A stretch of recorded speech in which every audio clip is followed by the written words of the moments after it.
Hey everyone, and welcome back to Dallas Fort Worth. I'm Tannen Grace. That's Red Zone Rogan.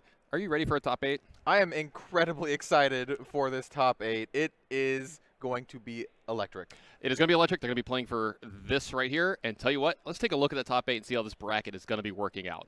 At the top, we see two players that are going to be playing Briar against each other. And this is kind of the theme of this top 8. There is a lot of Briar. We see count 5. Yeah, five right off the bat. Yeah, and then right below that, we've got Namvo and Will Laystrom playing against each other. Their first non-Briar mirror. That's going to be the only Oldhim player. And I talked to every one of these players before, talked to them about their decks. Almost every single person was pretty excited about their deck. They liked them. One person's playing a cracked bauble, so they weren't super excited about that today. They kind of had to shift a little bit late. But other than that, everyone was in high spirits. Except for maybe one of the Briar players said they should have maybe shifted just a little bit earlier. Below that, we've got Drayton Ganz and Eric going to be playing against each other in another Briar mirror. Very interesting. One thing I see right off the bat, we have 3 mirror matches going in. We have a Briar mirror match, another Briar mirror match, and a Lexi mirror match. I know you're super excited about that, but I love it. But it does make the change that maybe Lexi has a little bit less chance to win this tournament since they're playing each other the first round of this top 8. And I know you've got a special place in your heart for Lexi. And love me some Lexi. Yeah, while y'all were covering the last round, I was actually out watching the draft go on, and it was awesome to watch. I actually mostly watched Brendan drafting that Lexi deck that we saw, and he was in really high spirits after the draft. Grinning ear to ear, was super excited about his deck overall. I asked him, I was like, look, if you have to put a number on it, 1 through 10, give me a number. The quickest 9 I've ever heard in my life. 9 is a good number to be at. Absolutely. Definitely a good number to be at. Yeah, and like looking through his deck list and the way that he was drafting, he started out with a Ball Lightning Red and then a yellow Shock Striker, and then followed it up with Cracker Jackson Honing Hood. And this is something we would talk about all weekend.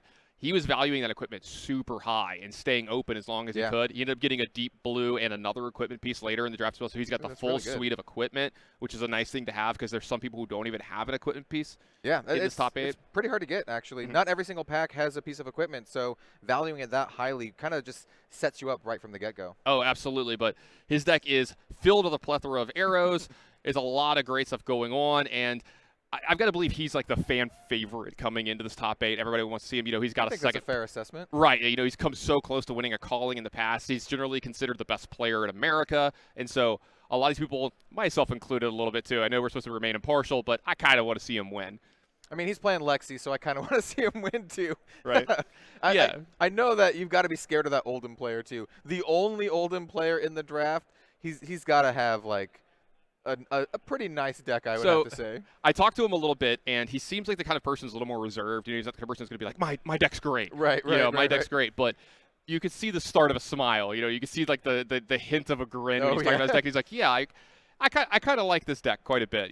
So being the only one, he probably wielded a lot of really good cards, right? And leading up into the top 8 and the top 32, he played masterfully. Very, very reserved, very, very tempered control style. So it's going to be very curious to see how he fares against some of these other heroes and not in these like Oldhim mirror matches that we saw in the last few rounds. Yeah, absolutely. And know what? We've talked enough about it. Let's see if these players are ready to get the first round and the first match of this top 8 calling here in Dallas Fort Worth.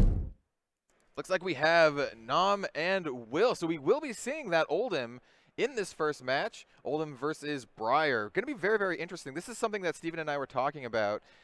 We saw him play Oldhim versus Oldhim, and how he was very, very, controlling, very, very willing to just block a lot out. It's going to be very interesting to see how he shifts his strategy, if at all, against Briar. And we have a lot of Briars here in the top 8. So he's going to have to come in with a pretty good strategy against Briar in particular. And here we just see, coming in with the good old hammer. This is a move that we see a lot from Nam, just coming in with this hammer. And he's like, hey, you know what? I'm very happy just to pitch some cards, come in with this hammer, threaten a card from your hand, especially if I want to play the long game. Also, are you happy to be able to play against Briar as well? Oldhim? I think so, especially the way he's playing it. He's just like, I'm going to pitch these cards. They're going to go back in my deck. I want to play for the long game anyway, so I don't really lose a lot here just by throwing my hammer, but you lose some cards from your hand. Or you take some damage. Absolutely. We see quite an equipment disparity here. We see Will with none. We see Nam with the plume, the deep blue, and the runaways. And a little for you people at home who maybe not have caught on, we've talked about this all weekend. Nam slammed his first pick. It was that deep blue and never looked back. Yeah, deep blue's absolutely fantastic for Oldhim. It's great for some other heroes too, but just getting that extra 3 pitch when you really need it is so good, especially for closing out games. It looks like Will's going to pitch an Invigorate here for some resources and start out with an attack of Rites of Replenishment. And then Nam's just like, I'll block it all up. I'm very happy. Just block 6. I'm going to be probably playing the control game here, so very happy blocking it here. Yeah, it's going to be an Arsenal and pass, and any turn in which you get out of being attacked from the Briar player and not taking arcane damage, is that a win for you as an Oldhim player? I think so, for sure. I mean, you just want to not take as much damage as possible. And here we see the hammer coming in. We're going to see the hammer a lot in this game, I would expect. Just like, very happy, just like, here's my hammer. You can either take some damage, or you can waste a card from your hand. Or not waste, but use a card from your hand. Right. And, you haven't seen a lot of classic constructed of Oldhim just yet, but this is how I envision it kind of playing out when I think about it. Yeah.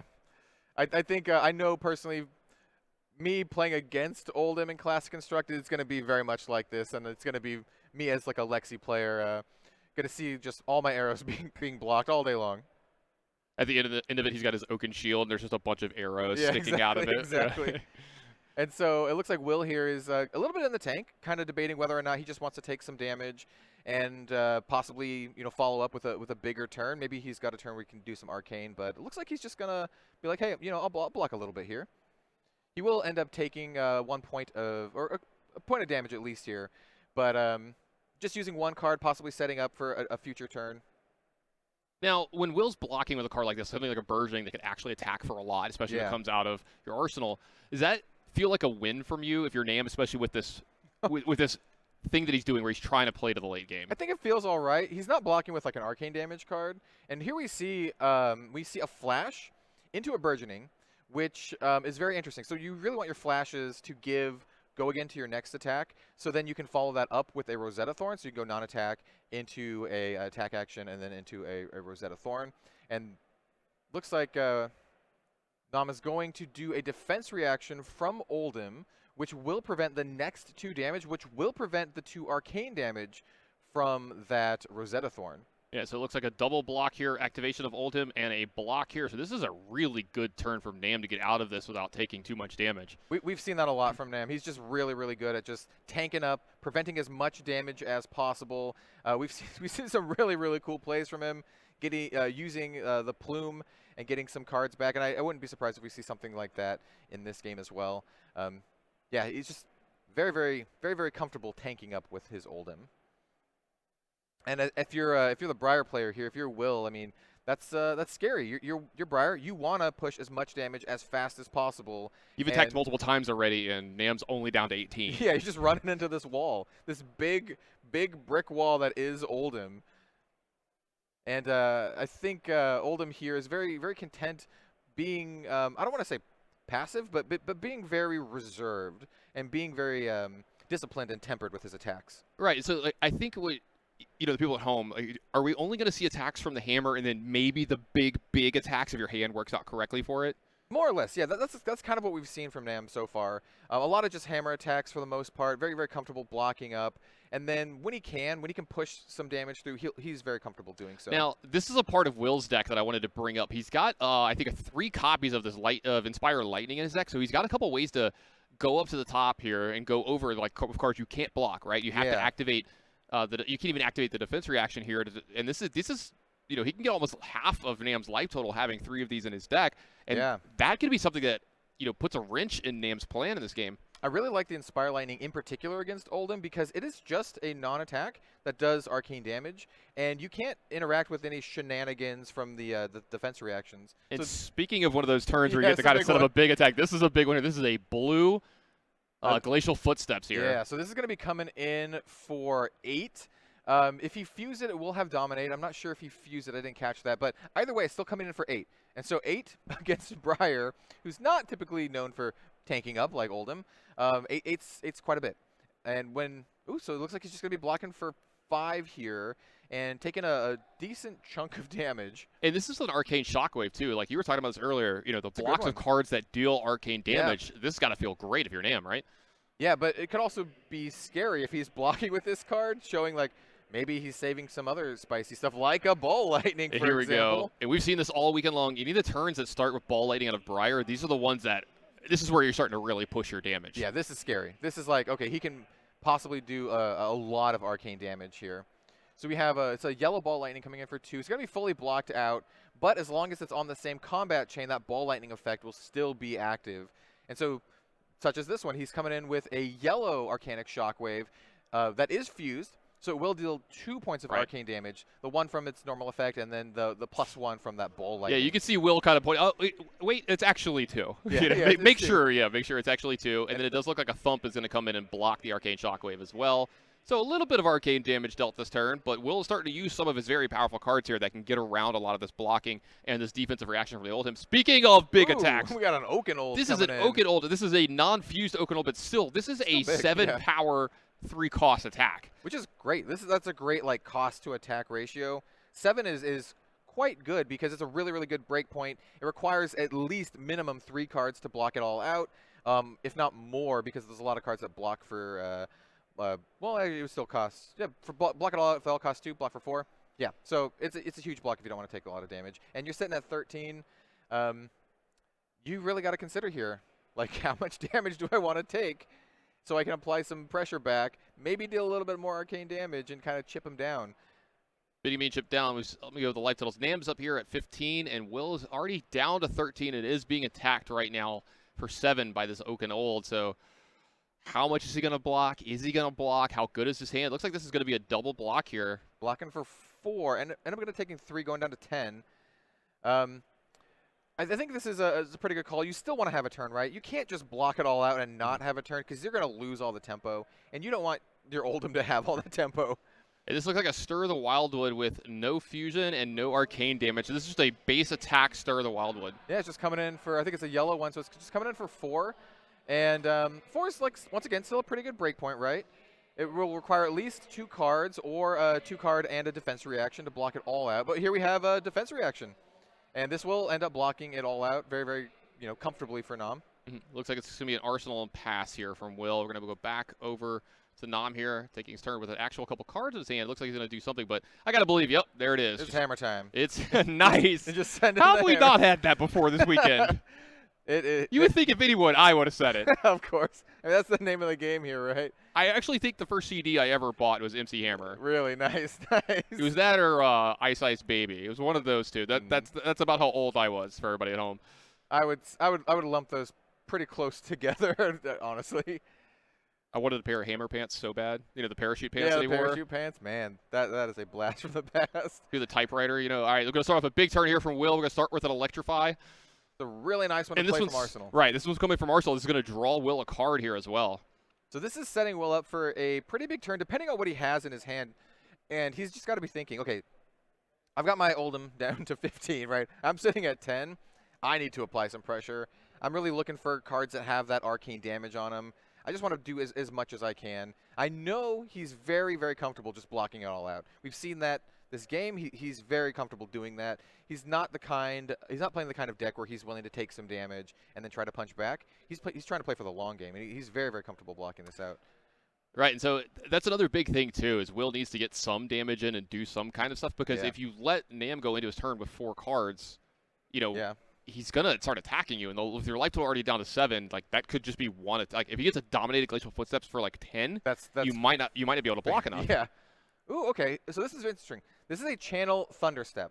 So this card, not only is it going to create an embodiment of lightning because it's the second non-attack played in the turn, this will also give all of his other attacks go again if he pays a resource. And this is another card that will stick around. It's an aura. It'll stick around as long as he has lightning cards in his pitch zone equal to the number of counters on it.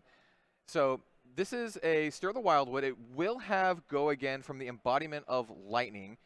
Will also has another resource floating. I think he fused it. He did fuse this, yes. This is a 7. Ooh, okay. Here we go. We got Nam doing some work here. He's going to put a card at the bottom of his deck using Deep Blue to make it have 3 resources. He's going to activate his Plume, put a card into his hand. Yeah, he put an Earthlore Surge into his hand, which is very interesting. It's not a great card to block with, which tells me he sees this turn, and he might be like, okay, I see what you're doing. Maybe I'm going to set up for my own big turn. And yeah, this looks like a turn Timber is a big block here, and this is what we need to do. He wanted to fuse it, yeah. He needed an Earth card. Yeah, exactly. Yeah, for fusion. So this is going to be a big block. Very, very big block. And then it looks like he's going to actually pitch that Earthlore Surge as well to use the defensive reaction from Oldhim. This is using the whole buffalo. Yeah. Oh yeah. This is a really tight turn here from Nam. I mean, I really love the activation of the Plume of Evergrowth here. Absolutely fantastic use of the card. And we do see a follow-up with a Rosetta Thorn because that Stir had that go again. Yep. He's going to block it out, but it will be doing some arcane damage as well. Yeah, I'll say I think it might have been. Did he use the Oldhim ability? Right, yeah. Because I saw him kind of point to his Oldhim. Okay. I think the 2 went to the arcane from the Rosetta Thorn, and then the physical damage was blocked by a card from hand. So really good tight turn from Nam there. Great defense set up, and here we go. It's hammer time. It's hammer time. That was exactly a very, very tight turn. He was able to turn a pretty scary turn from Briar into kind of not that big of a deal. And I think that's the real power of Oldhim, especially in draft, when you can sculpt your deck in such a way that it is a defensive powerhouse. And I think that's exactly what Nam has done today. And we're starting to get into the nitty-gritty here for Will. These are the hardest turns to block because you're trying to get to the point of you're on that razor's edge of I do need to block to make sure my life total stays high enough so I don't just die to some big attack, but like, you also want to be applying pressure, right? You have to. I mean, your opponent's at 15 and you're playing what is more or less the aggro deck in this situation, and they're just tanking up and being very successful at that. And the second Nam draws into, like you talked about, like a big dominated attack, it could spell the end for Briar. Now, I will say this: the one good thing is that Nam doesn't have an arsenal just yet, so he hasn't rolled up, for one big turn. But Nam is going back up to 4 cards here. We're going to be moving over to Will. He's still got the Thunder Step. He's got a card in his arsenal. He's got a few cards in his hand here, so looking to have a big turn here from Will. He needs to because he's down to 4. Yeah, absolutely. He absolutely needs to have a big turn here, and he has the potential for one, as you were saying. Card in arsenal, has that Thunder Step, so he can give go again all day long to his stuff. This is going to be a really powerful pump card if he can fuse the next attack. I guess we'll just see how he follows this up and how big of an attack it's going to end up being. Yeah, it looks like Invigorate's going to get played. Autumn's Touch is going to be moved. And Explosive Growth using Earthlore Surge to fusion it here. So this is a big attack. So this is a very interesting one. So Explosive Growth will deal 1 point of arcane damage. But also, since it was fused, it has this really interesting ability that every time it deals damage, it'll give +1 to all attacks on the same combat chain, including itself, right? So it does the 1 arcane damage, pumping itself. And if it hits again, it will do, all the other attacks will also get a +1 here. It is getting pumped up by that Invigorate. I think it is a yellow Invigorate, so that's a +3. So it's the +3 from the yellow Invigorate, another +1 from its own effect, so it gets a +4. So it's coming in for 7, I think. Yeah, it looks like 7, yeah. Yeah, and it did create this embodiment of Earth off of that arcane damage. So this is going to be the first, I think, the second real test for Nam here, and he answered the first one perfectly. Yeah, let's see if he's got it again. He was able to pull it out of his sleeve, and it very, very well. Yeah, it was very impressive actually how he navigated through that turn using the Plume, using the Deep Blue, but having a defensive reaction. And revealing that, oh man, this has got to feel bad if you're Will. Yeah, that is a turn Timber.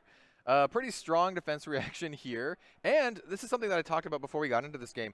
This is the only Oldhim player in the draft. And a card like Turn Timber is a rare card, so you don't see it a ton in draft. But if you're the only Oldhim player, you can just scoop them all up, and you're very happy taking these kind of cards. So I expect to see more stuff like this from him, just because of how strong I think his deck is. Yep, and Will's going to line up an attack here with the Rosetta Thorn, telling how much damage. This looks like the Runaways is going to get used here. I really like how Nam is prioritizing keeping his life total as high as possible here. Oh, for sure. And at the same time, getting Will down to a very scary level. Looks like Syncth Sequoia is going to come through, block all the physical damage. Yeah, that Channel Thunder Step is going to go away because there aren't enough lightning cards in the pitch zone. And Will's just going to draw up and, kind of try to truck along here. Well, Nam will go ahead and Arsenal. He's going to draw up at the end of his turn as well. So I think Nam's pretty happy here. Yeah. Very, very happy. He's like... His life total's at 13. He's not under a ton of pressure from anything set up. All the equipment's gone. Yep. You can't, at this point, 13, you can't really get arcane damage killed out of nowhere. You have a lot of cushion basically. Right, that deck's getting smaller and smaller on Will's size as well. That's a good point actually. I didn't notice that. That deck is looking mighty thin. Not like bare bones, but it's getting there. And that's It's been working out. Yeah, exactly. It's very lean. Yeah, Very it's slimmed up a little bit. Yeah, very lean. Done a lot of cardio. And if you're Nam, you're like, nice. Like you see that and you're like, this is good. This is going great for me. This is everything that I want, right? Higher health total, higher deck total basically, and not super threatened by anything, right now. Will does have a card in Arsenal, so I mean he can set up for a big turn, and we are starting with what could possibly be a big turn with looks like a yellow Weave Lightning. yeah, a nice little pump card here. So this is a +2 Oh, into a Ball Lightning. This does look like it's about to be a big turn here. Very nice. So this is going to be a 5-attack Ball Lightning that if it hits, it'll do an extra point of damage from its own effect. Does have Go again. And this is a nice little setup turn, right? Because if Briar, this is what you want to do, right? You want to do a non-attack with Go again, into an attack with Go again, and follow that up with a Rosetta Thorn or any number of other things you might possibly have. Yep, it looks like Nam's going to block from hand with that Break Ground. Shelter. We've seen this card used a lot by both Nam and a lot of other players, and to great effects. It's going to give it a +4 defensive bonus. I respect this card a lot more than I did coming into this weekend, honestly. Absolutely. I mean, I think this is a card that if you're going to be playing if your defensive version of Ultim is your first plan and probably your only plan, this is a card that's going to go higher up in your pick value. Now, he did pitch a 3-pip card here so that he can activate Ultim's ability to prevent the next 2, just in case that Rosetta Thorn was going to be coming in. You want to make sure he can stop that arcane damage. And so instead of coming in with Rosetta Thorn here, he's like, okay, I know you're going to prevent some of this damage. I'm going to come in with a big attack that's immediately met with another defense reaction. He's got all of the turtle strats here. He's just got it all. Yeah, Will's gonna also a card go back up to 4 cards, but he got through 0 damage that turn, and that was a big start for him. That was kind of like one of his big plays that's left over with. You've got to feel really good if you're Nam in this spot. And if you're Nam, you're like, you know what? My opponent's at 4. I can just block all day long until I can get a big dominate attack. There's a couple ways you can do that too. I mean, Olden's got a bunch of ways to do that. We can get your pumped thumps. You can get your fused footsteps, and you can just wait. And you gotta know he's got these cards in his deck. He was the only Olden player in the draft, so he's just gotta wait, right? He's just gotta wait it out, play the long game, bide his time, and then just wait until he can actually finish it off. And with his opponent sitting at 4.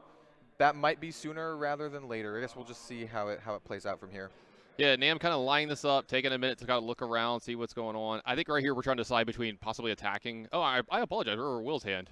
Will's turn. I think Nam just immediately just drew up. Drew up and passed. So we have an Earthlore Surge. We saw this last turn. He used it to fuse. So this is a +5 on an attack that's only coming in for 2. So it's a 7 fused that will do 1 arcane damage. So it's a little bit of chip, Yeah. Looks like the arcane is going to go through already. Going to go ahead and go through. The embodiment Earth token is going to be created, and Nam is going to consult his hand here, see how he wants to block it. This is, I was going to say, it looked like there was a big block in lineup. Big block. This is a triple block from Nam here. I think he's super comfortable doing this. He's got a big deck size here. He's just like, you know what? I can block with these cards. You're at 4. I'm very happy. Oh, interesting.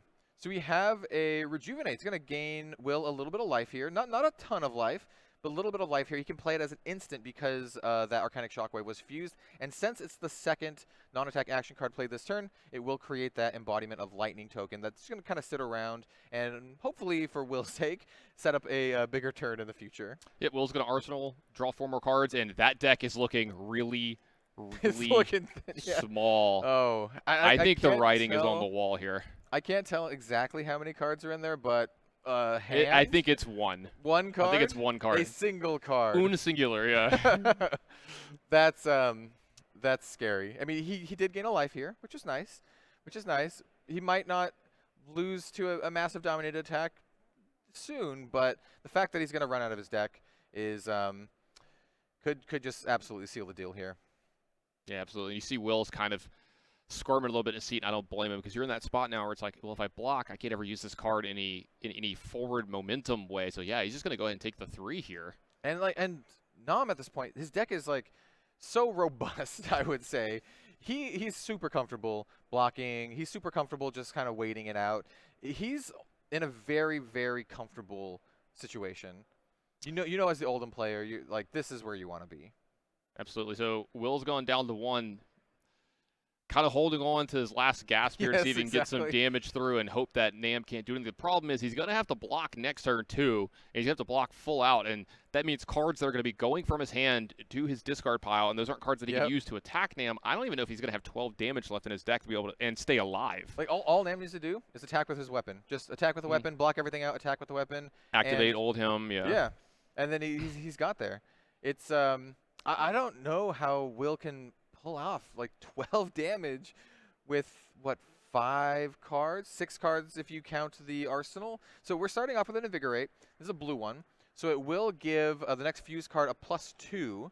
And it looks like this is going to be a Rites of Replenishment, and it is going to get fused by that Surge. Now, this is cool because this is a card that's going to put cards from his discard pile back into his deck. So at least he gets to add an extra card here. That is true. That is true. You definitely want to cycle cards back into your deck so you just don't straight up run out of cards. Looking at Nam's hand, he's got I think that's a Thump. He's got, I think he's just comfortable just blocking with it here. He's like, yeah, he's just going to block as much as he possibly can. He's like, I don't need it. I just block it. Yeah, I think that's the perfect call. Yeah, he's going to go ahead and grab that explosive growth that we saw earlier. It's a nice card. It's a nice card for sure. Guarantees some arcane damage.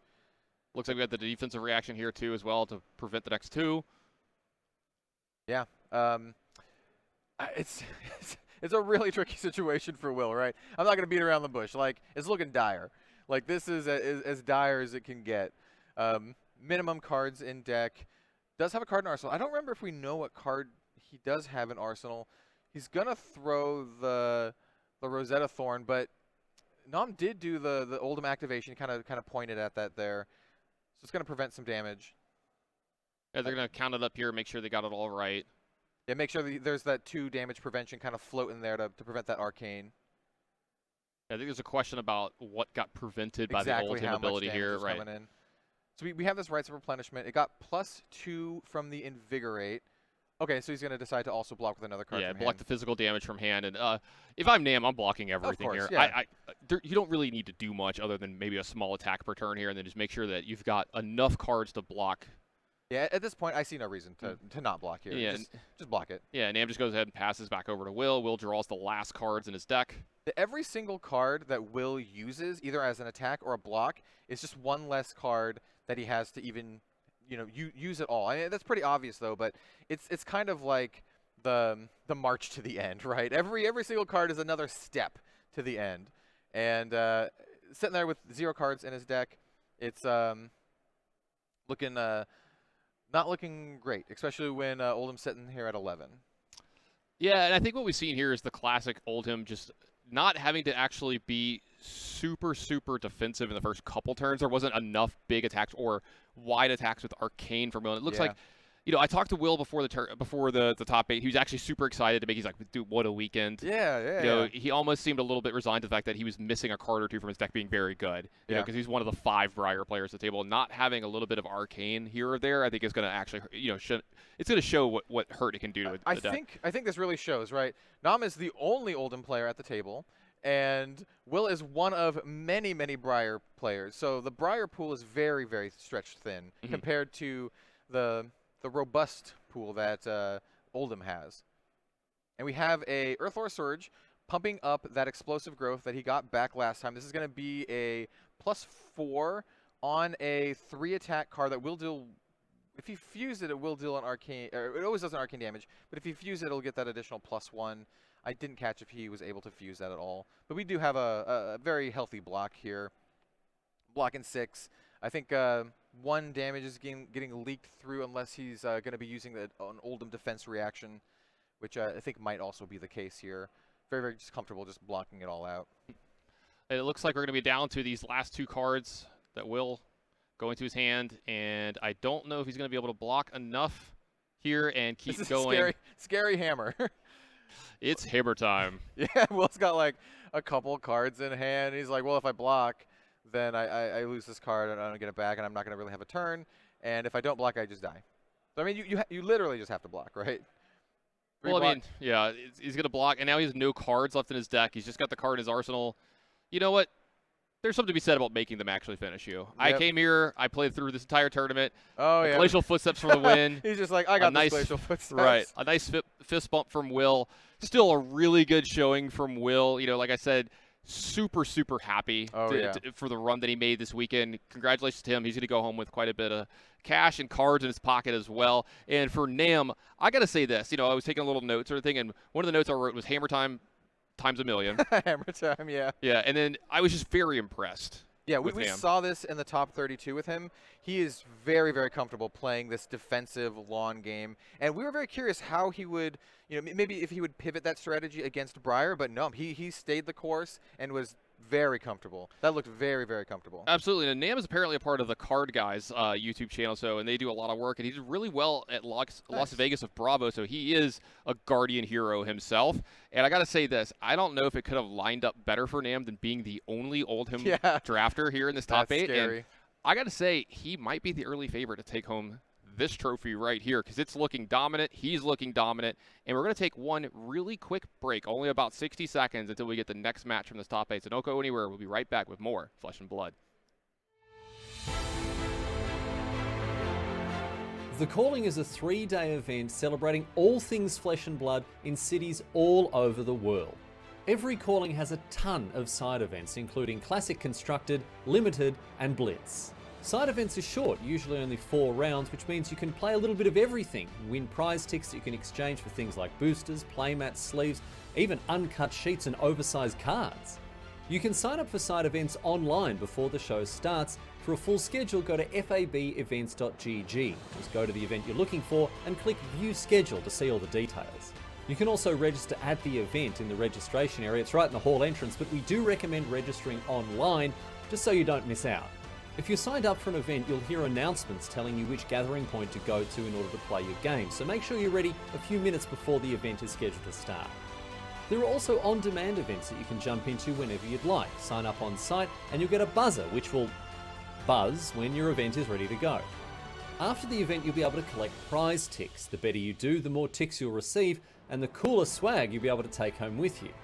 The best deals on site are the Go Again package, which not only gets you entry to a bunch of events, but also gets you a foil promo, a playmat, and a deck box. On top of that, you can visit our vendors, who'll be stocked with all the cards that you need, in addition to supplies like deck boxes and sleeves and playmats. You can also trade with other players, or just find a quiet table and jam some casual games. However you enjoy Flesh and Blood, there is something for everyone at The Calling. Find the full schedule at fabevents.gg. Promised you a quick break. Welcome back here to Dallas. We're at The Calling. I'm Tannen Grace. This is Red Zone Rogue, and we're going to have a second match for you here from this top 8. Let's not mess around. Let's go ahead and get right into this game.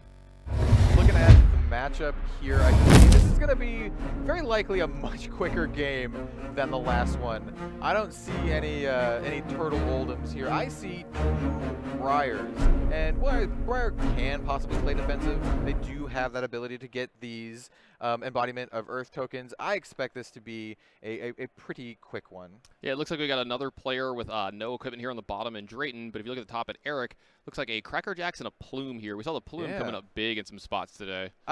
We've seen some really spicy Plume plays. That's definitely a card you don't want to discount in any matchup, to be completely honest. And I was talking to Eric before this top 8. Not only does he like his deck, he's glad that he's playing a quick one because he wants his top 8 to get over with. He wants to get out of here and watch these Cowboys play later today. Repping the local team. You got to love it. Gotta love it. So it's going to be very curious to see how they play out these turn 1 because if you got a hand that has some arcane damage, I feel very comfortable just kind of throwing the arcane damage out there, right? But if you don't, you gotta consider, do I want to give my opponent a mulligan or something? Right, and this is a big attack at least. Like if you're going to be attacking on turn 1, if you're not attacking for arcane, you need something big, and this is a break ground. Yep, break ground coming in. It's not going to get any value off of its ability, but it's still a big attack. It'd be kind of hard to get value off the ability turn 1, right? Yeah, exactly, exactly. And if you're Drayton here, you got to be like, well, what are these cards? What cards of these do I not care about? What can I get rid of and just kind of draw back up? So tomorrow, see an Earth Lore Surge, a couple different cards, and he's got to decide, is there anything I want to make sure I keep? This looks like it's going to be a triple block to block full out. Yeah, he's just happy blocking it all out and drawing up at the end of his turn. Maybe, setting up for hopefully a better turn where you can kind of go wider. Eric's going to end his turn with a Arsenal. He's going to pass over to Drayton with a full hand. And here's some interesting cards here. I see an Amulet of Lightning, which is one that you would like to draw into and not have to block with, honestly, because it doesn't block at all. Does have Go Again. So it's a non-attack with Go Again, which is great. It's really good for setting up these really big plays. I also see a Bramble Spark, which is also good for the same thing, setting up these really big plays. So Bramble Spark coming in. Is he going to fuse it? No fuse, but it will deal 2 points of arcane damage, as he was indicating here, because 1 from the Bramble Spark and then 1 from the Ball Lightning ability. Ball Lightning, of course, also has Go Again. So this is just baseline, solid turn, right? Non-attack into an attack with Go Again, and he can follow this up with his Rosetta Thorn, or maybe something else from his hand. I see some lightning. I see some Inspire Lightning in his hand. Yeah, there were quite a bit of the Briar decks, since they were fighting over the better cards that, you're going to see some of these cards that maybe you're not seeking after as high picks, but you're going to see these make the decks a little bit more when 5 people are playing that class. I think that's 100% true. And he's very comfortable just pitching that Lightning and coming in with this Rosetta Thorn. We'll do that 2 points of arcane damage and still threaten, two other physical damage as well. Now, is it really important to be the first person to start getting in the chip damage in this matchup? I think so. I think you really want to get that tempo advantage both in life and in, cards from Arsenal and that kind of stuff. And he is setting up, but both players, it's very early. It's very early to say. But getting that commanding, getting that early life lead is a big deal, especially when the games are very close and they come down to only a couple life points. Looks like we got a commitment to blocking here from Eric as well, blocking 2 cards, including an Electrify, a card that I'm really, really high on and love. I think it's one of the better cards in this format to start turns out with, especially when you're playing it from your arsenal. You talked about how in this format, the arsenal matters so much. There's so many cards that are doing great things from there.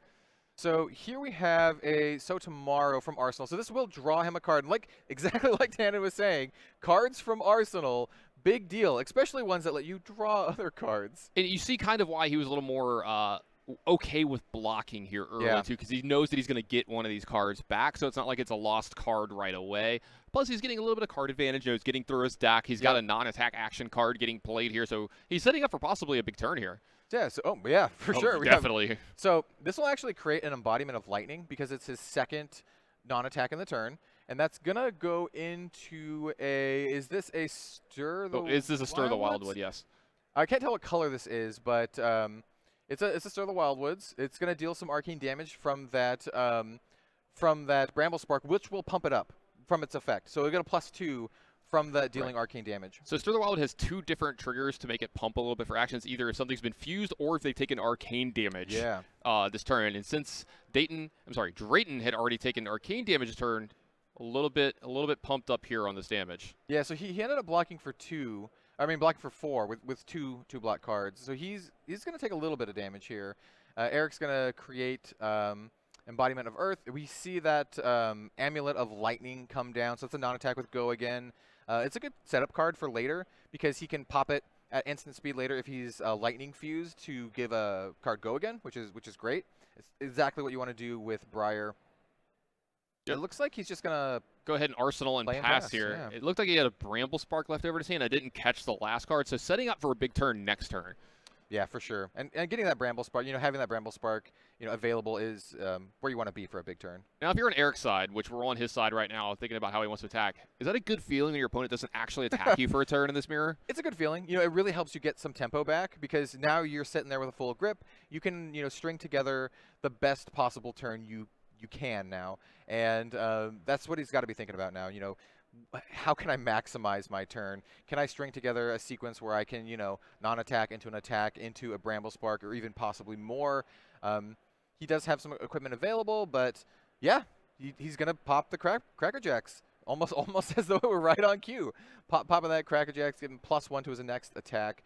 We're going to start off with a pretty big card. This is an Earthlore Surge. I can't tell what color it is, but it's going to pump quite a bit into a Ball Lightning. So it looks like it's going to be a pump for 4 here because of the Surge and the Cracker Jacks this turn. This is a big attack on the Ball Lightning here. Definitely scary. Definitely scary. And anytime you let that Ball Lightning deal some damage, it will deal an additional point of damage here. So it's like, hey, how many cards do you want to block with? There's a very real chance you take some damage here. And it has Go Again. So Eric can easily follow this up with something as easy as a Rosetta Thorn. So it looks like we have some damage coming through. We have an Embodiment of Earth token being created, and that Rosetta Thorn coming in. It will deal 2 points of arcane damage plus physical if Drayton decides not to block it. And if you're Drayton here, you haven't blocked so far this turn. And I think he's not going to block it all. He's just going to take it all, which is scary, right? If you're Eric, you're like, oh, he just took everything. That means he's got something really spicy. He's got card and arsenal. He's got this amulet here. This could be a massive turn, starting off with an Invigorate. Yeah, we saw him kind of set up for this last turn, right, with no attack. You know, we talked about that Bramble Spark being there. Now, this is an Invigorate. This is a nice card. This is an Inspire Lightning. So this is card, if it's fused, it will deal some arcane damage, and if it deals arcane damage, it has Go Again, right? So now this is a non-attack into an attack that deals arcane damage, also with Go Again. So once again, as Tana was saying, big turn. This is going to be a big turn. Yeah, it was fused by Shock Striders here as well. It's got Go Again, so this is only the first leg of this turn. Yep. Still have what, 3 cards total available, a couple from hand, and yeah, this is going to be a nice one. And so if you're Eric here, you know your opponent took a ton of damage to set up for this turn, right? You know that's exactly why they did it. So you're like, okay, do I want to take this damage back and then try to punch back and try to close out the game, or at least get that, you know, life total to a point where I can? Or do I want to be more reserved and be more tempered and try to block a lot more? Right, and that's the big question here. And it looks like Eric's going to go with being a little more tempered. He's going to block with 2 cards out of his hands, the Stirring Wildwood and something else that I can't make out just now, but that's going to block a ton of damage. And this is a Rights coming in for another big attack. Yeah, if this is a red one, it will be coming in for 6, which is a pretty good number. And even if it's a yellow comes in for 5 as well. So either way, this is still pushing a lot of damage onto Drayton's side of the field. And you know, I mean, this is what you want to see. If you're Drayton, you just took a ton of damage, and you're like, well, I need to make it worth it. I really need to make it worth it. And Eric's like, I don't know if I want you to have it worth it. Right. This is a crazy turn here from Drayton. Eric's going to go ahead and block with 2 more cards out of his hand. Yeah. So he's down to no cards in his hand, and it looks like Drayton's going to go ahead and activate this amulet. Yep. Full black. Eric has currently no cards in hand. He's like, okay, do I want to pop this amulet? Considering it. I think they're maybe doing some calculations on damage and numbers and that kind of stuff. We do have 2 embodiment of Earth tokens as well, but they won't be that relevant here because Eric's blocked basically with his whole hand, and he's just got to pass back. Yeah, it does look like it's going to get Go Again yet again, and then it's going to follow up and finish his turn out with a Rosetta Thorn getting in an attack here. So huge turn from Drayton here, playing a ton of cards, getting in some damage, getting in some attacks, making 3 embodiment of Earth tokens. What I love about this turn, by the way, is even though he didn't deal a massive amount of damage, he gained all the tempo back. Right. Because he got rid of Eric's entire hand, and he's like, now I got a free turn. Yeah, so this was kind of like almost like a time walk here for Drayton. He got to do a Exactly. bunch of attacks, got all the cards out of Eric's hand, and now we're back over to Drayton. Yeah, he didn't really get to make use of those embodiment of Earth tokens, but I think you're okay with that. I think you're okay with that, especially starting off with a card. This is a card that will have Go Again if he fuses it, and it looks like he's fusing it with a spicy one. This is a scary one. You're going to have Entwined Lightning get infused with a Ball Lightning. This is another turn that's going to be coming at you from multiple angles, and there's going to be arcane damage coming all over the place as well. Yeah, this is quite scary. If you're Eric here, you're like, my opponent just got another free turn. They can come at me. I need to somehow get back in this, and I need to help get this tempo back. And blocking with a card like Singeing Steelblade is not exactly where you want to be, because Singeing Steelblade's a pretty good card to push some arcane damage through. So if you're Drayton here and he's blocking with that, you're like, nice. Like you're feeling pretty nice.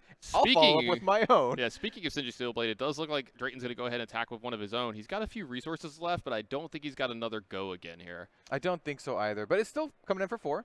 So it does 1 arcane damage, coming in for 4. This looks like another double block here from Eric, blocks. leaving 1 card left in his hand and 1 card in arsenal.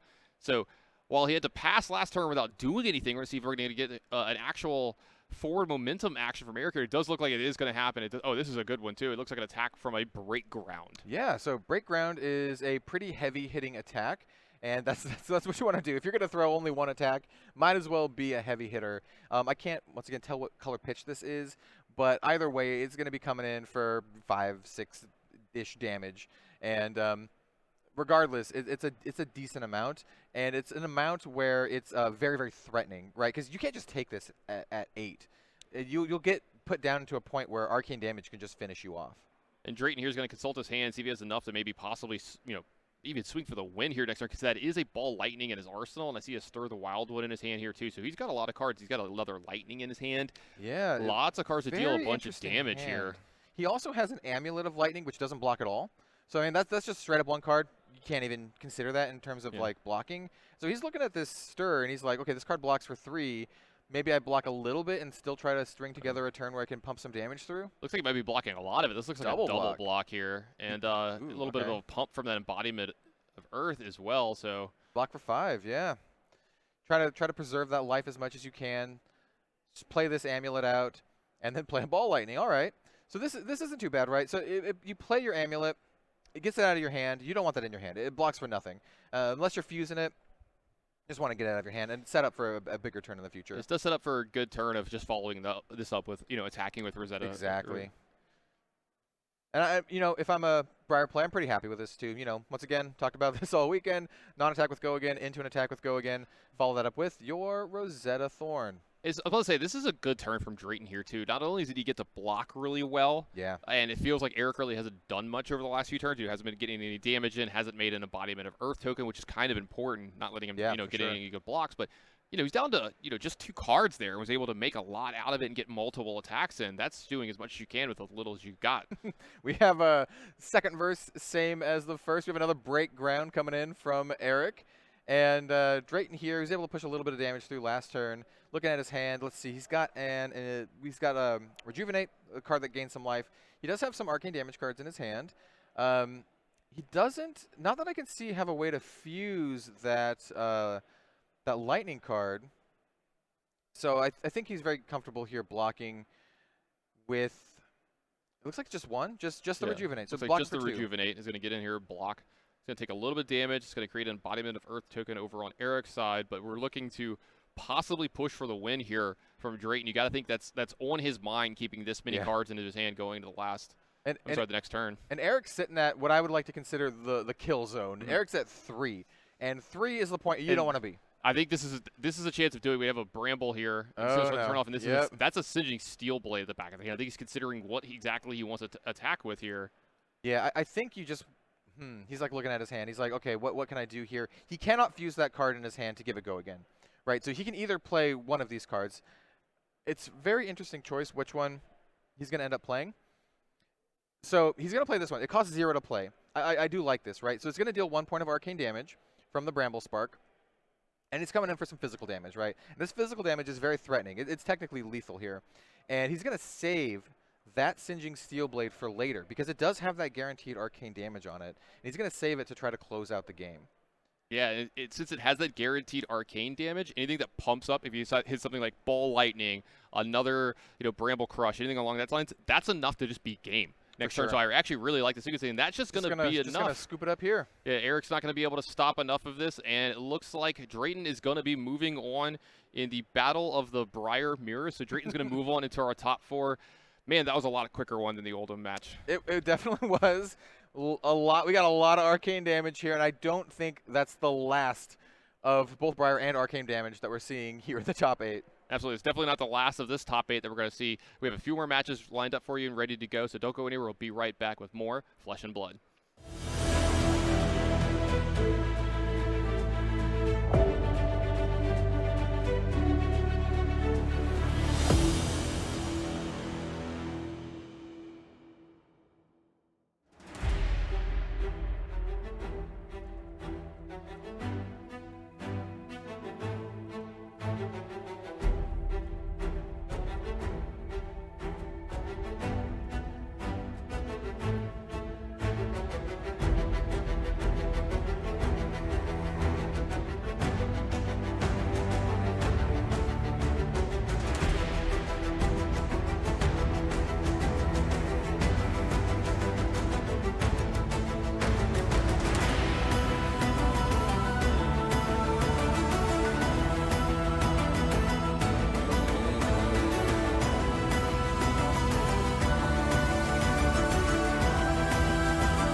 Nope.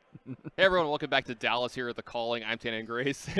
That's DM Armada. Sorry, Hello. he's playing with the trophy. No, right before they this. wanted me to touch it. They wanted me. Don't I'm touch not it. gonna do it. Don't I'm not. Don't even look at it. It's Don't even look at honestly, it. It's too close. It feels like I'm gonna bump it, and I Yeah. would feel horrible. So I feel very. It's like, what do you do with your hands? Kind of a moment. Anyway, Answer: nothing yeah, with don't this. touch this. Also, it's so nice and pretty and like, it doesn't have the smudges yet from someone touching it. I don't want to mess it up. So Yeah, well, we won't do that. It'll be up to the winner Yeah, of the you event. can have it. Yeah, exactly. They get to hold it up in victory. I'm just gonna watch them. Speaking of watching them and speaking of that winner, we're going to watch to see if this winner can get one step closer to this finals and picking up this trophy with one more match here from this top 8. Hey, it's a mirror match. Oh. Looking at this mirror match, it's not a Briar mirror match. It's a Lexi mirror match, and this is going to be a good one. This is a really good one. I saw both players' decks. I saw Nick Zimmerman's and Brendan Patrick's decks. Both of them really happy with the way it turned out. Brendan called his a 9 out of 10. And not to mention, it's only fitting that in this top 8, he's going to be playing Lexi because he's got his Lexi cosplay going on with that amazing head of hair that he's got over there. There you go. You're right. He's gonna Nick's gonna start us off with a Weave Ice yellow. He's gonna launch a Cold Wave and fuse it. So Weave Ice is gonna give this Cold Wave Dominate. So that means he's probably choosing the +1 from Shiver, and the Dominate. He's gonna bait out a red Dazzling Crescendo. Yeah. And as we play this, it does look like it's 10-0 in life, and He's already won. No, that would be incredible. No, there's the life total switch, and we do see that Brendan does have to take 5 damage right off the top, which is very scary. Yeah, this feels like the highest stakes match to me in this quarterfinals because Brendan I think is going to be the odds-on favorite to win the tournament. The one at home that I think most people watching are going to want to win. You know, he does a lot of content creation, very popular player across Flesh and Blood, big time YouTube presence. Puts a lot of stuff out on Twitter as well. Great follow as well. Humble brag for him. There you go. Yeah. If he can get his way out of a Lexi mirror match, which sometimes can just be very, I don't want to say one-sided, but it can be very tricky to navigate your way through this because if you land a sequence of cards that just don't really push damage, then your opponent can steal away that tempo and never give it back with Dominate arrows. Absolutely, and he wants this bad. He might want this the worst out of everybody in this top 8. I mean, everyone here wants to win, but he's been so close. He's tasted that victory before, and it makes you want it all the more. Yeah, playing down the red Frazzle and fusing it, which is pushing 5 damage, most likely Dominate, or maybe 6 without the Dominate. And looking over at Nick's hand, he does have a hand of what looked like double Overflex, which is an uncomfortable hand to have or to play. So he's going to just block one of those with one of those Overflexes, blocking 2 and taking 3. Yep, we're going to move back over to Nick now. He did block here, but he's got 3 cards to hand, plus that card that's already in his arsenal. Let's see if it's going to be an ice card that he turns over to give a Frostbite token over to Brendan. It looks like they did also correct the life totals there because Frazzle does buff itself or, give itself +1 attack or 1 damage extra, and so it would be that he would deal 4 there. Playing the Winter's Bite, forcing a blue pitch or a discard, and in this case, discarding a red Overflex. Yeah, the red here, the red Winter's Bite's fantastic. Oh, my goodness. Winter's coming. Winter is here officially with the Winter's Bite double play. We saw Nick play Winter's Bite, Winter's Bite, Winter's Bite, pitch Winter's Bite in a previous match on stream. You can tell he likes this card because he chose to draft at least 2 of them and somehow line them up, and that's his turn. That's his turn. He's going to go ahead and Arsenal and pass. And if you're Brendan, does that feel really good? Like, are you feeling good coming out of that turn, not getting attacked? It depends on how his hand looks after the fact because he's got a 2-card hand with an Arsenal. And if this is like an easy Lexi reveal off of the flip on her effect from Arsenal, then maybe you're just fine with this. Ooh, Deep Blue to kind of smooth out your curve on your hand because if you just don't have the resources, you can fix that with a Deep Blue activation. Yep, it's going to allow him to put a card from his hand underneath his deck, and that's going to give him 3 resource points. It looks like he's going to start with an attack from a Shock Striker. Yeah, flipping the Shock Striker and then attacking with it means this Shock Striker's coming in for 4, floating 2 resources, and gaining Go Again from Lexi's once per turn effect. So attacking for 4 here and threatening. Look, there's more Winter's Bites in that hand. There's 2 more Winter's Bites. Nick coming in clutch with the Winter's Bites. I guess Winter is officially here. We can't even say Winter's coming because it's already been coming, it's been here, and now it's here again. It's the everlasting winter. It's very strange because it's Lexi, and oftentimes most people try to play Lexi as only Lightning or predominantly Lightning, but Lexi, like just revealing and giving a Frostbite token is so underratedly scary from turn to turn. Yeah, I'd also like to talk about that these were the only 2 Lexi drafters at the table, and they were at completely opposite ends Oh as my well. goodness, that's a good point. I forgot about that. Comes in with the red icy encounter, which is coming in for 6. That's where you're going to see that both these decks are actually really good, and they weren't really hurting each other at all. You know, being as far away from each other as possible at the draft, that's the dream. That's what you want. Because there's generally going to be at least two drafters of most of the hero classes at your table.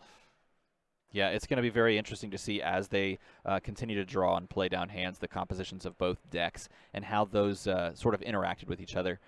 And looking at the equipment, both have the honing hood that they can take advantage of. We did see the use on Cracker Jacks here. This pushes it to 7. I believe this was used on this attack, and that makes it very scary. We did also see one player has Mark of Lightning, and that's Nick, and that's a great card to have. And then Runaways on the other end of things for Brendan. Looks like some damage is going to get through here, create a Frostbite token over on Nick's turn.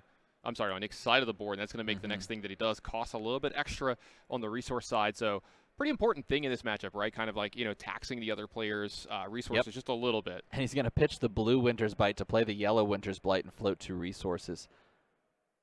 I think we can safely say he likes this card. I think so. And it's very interesting, the hand manipulation that it does.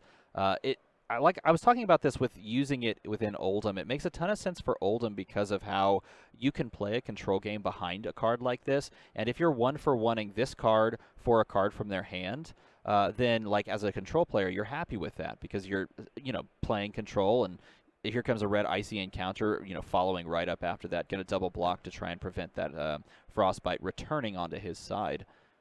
Absolutely. It looks like all Brendan's turn is going to be Arsenal and pass, something he's used to saying. Yeah, Arsenal and pass. I have heard him say that once or twice. It's going to draw back up to 4. We're back over to Nick Zimmerman. Can he finally start getting a little offense going here? It's been a little while since he's done it. You can see it in the life totals. Brendan Patrick at 15, Nick Zimmerman at 7, but it's Nick's serve right now. Let's see if he can get any damage. And I see a lot of arrows in his hand. I see an overflex. I think there's an overflex in his arsenal as well. And if there's an overflex in arsenal, then you can do some very interesting and very powerful tricks by playing overflex and choosing to reload, and then giving like a go again effect somehow if you have the capability. It doesn't look like he does, but there are some really powerful effects if you have overflex. He's going to play overflex from arsenal. He could even follow it up with overflex from hand. Yeah, see if he's going to reload here. Doesn't look so not super high on the priority list when you have a Shiver. That's right. So it looks like Shiver is going to put down an arrow here. He's going to choose what mode he wants to get. Does he want to give it Dominate? Does he want to give it +1? I've got to assume. Yeah. I've got to assume it's Dominate since you have such a high power already attached to it. And he's going to want to fuse here as well, which is why he kept the Winter's Bite in hand so that he could fuse this. And so this is pushing 9 damage with Dominate. If it hits, then your opponent has to either pay resources or discard a card. I think it's pay 1 resource or discard a card. The really big attack from Nick here, putting Brendan firmly on the back foot here. This is a really hard card to defend when it has a lot of extra power. It's a hard card to defend normally. Yeah. Honestly, in this scenario, you can make an argument to actually choose the non-dominate and the +1 effect instead, because this doesn't kill Brendan. Brendan's at 15. Brendan says, I don't block with a card from hand. That's fine. I discard a card or I pay a resource. I still have a 3-card hand and an arsenal, and I attack you back. You're at 7. If you choose the other option, then Brendan may decide to block with multiple cards from hand. That makes his turn worse, and it gives you a little bit of that tempo back. So Nick has 2 different options. I'm imagining he picked Dominate, but if he didn't, then it may have Brendan scratching his head going, do I block with more? Do I block with 1? Do I block at all? It might not have. The way he's looking at blocking here, it looks like he might be considering a double block, so maybe it wasn't Dominate. We're not sure. Yeah, it could be very interesting to find out as we take a look. I wonder if he continues to look at the arsenal, if there's some sort of a trick he has up his sleeve with there's nothing that I can think of that Lexi has access to as far as defense reactions, or we've seen lots of play from Summerwood Shelter, but it's Earth and you can't play that in Lexi. Does look like this. Is this a double block that I'm seeing lined up, or maybe a single block just here? Okay, a single block from the yellow Buzz Bolt, and he's going to push that Mark of Lightning damage. Yeah. This is really great because this is going to force you to pay 2 resources, once when the Mark of Lightning deals damage and once when the card deals damage. And so he pitches a yellow smartly so that it's going to be able to pay for both effects. Yep, and so Brendan is going to actually, take a good bit of damage here, go down to 8, but he's going into his turn with some cards in his hand, and that's important. He's got a card in arsenal. It looks like 2 cards in his hand. Yeah, I would imagine it's a 2-card hand with 1 in arsenal. Revealing a Weave Ice, giving a Frostbite token. Yep. It's a very great start to the turn. Yes, exactly. And this is something that we haven't seen a ton of Lexi players do throughout the past 2 days, is start with revealing a Weave Ice, because they want to generally try and go wide, but perhaps giving that constant tax may be better. This is a red Flackle coming from the arsenal here, being shot out of this quiver. It's already got quite a bit of power attached to it from the Weave Ice. Yes, so this is coming for 7, and probably with Dominate. Yep. This is casual lethal in the sense that if your opponent's, just forgetful, I like calling this check. There you go. This is check. It's not checkmate yet. This is check, and if you don't move your king, you lose. And so Nick definitely doesn't want to lose, so we're going to see a little bit of blocking here. It looks like he's double blocking, so maybe the power was added. Yeah, he could have instead chosen power. You know what? Did he fuse this effect? If he fused it, then it's both. Then it's Weave Ice Dominate, and it's +1 for Frazzle. So it looks like it wasn't woven, though. Was not woven with ice, was it? Yeah, but I actually kind of like the idea of adding power to it because it's so much damage that it's kind of like what you were saying from Nick the turn before. It might take multiple cards. You actually kind of want them blocking with multiple cards. You do. You want the Dominate in a late game, and you want them taking multiple cards out of their own hands so that you can slow it down. He reveals his own Winter's Bite. Coming across, making another Frostbite token. Now the game's getting really tense here. Brendan's at 8. Nick's at 4.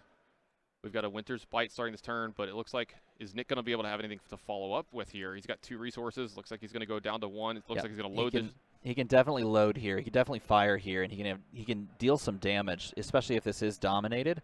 But as Brendan, if you're sitting there with a red arrow, all you need is dominating arrows and some way to just kind of get that 2 turns in a row for the lethal, or a pump. Yeah, Brendan considering his blocks here. Still considering his blocks, taking his time. You've got to think that he realizes the game is coming to an end really soon. Yeah, they're both considering in-game setups.